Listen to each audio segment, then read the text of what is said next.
The other day, I was into a WhatsApp conversation with somebody, and I told them what I often say that it ain't easy, but it is simple. And his response was, "Yeah, maybe for you, for a life coach." So let me clarify this a little bit with an example. You know, a lot of people want to lose weight, right? And again, here I can say it ain't easy, but it is simple. It is simple in that way that if you want to lose weight, you need to exercise more or eat healthier or the both. So that's simple.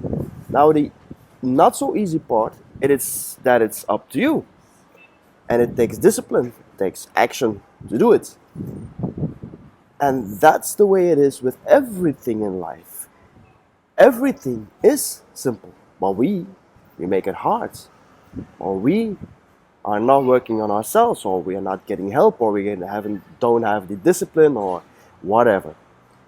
So it ain't easy, but it is simple.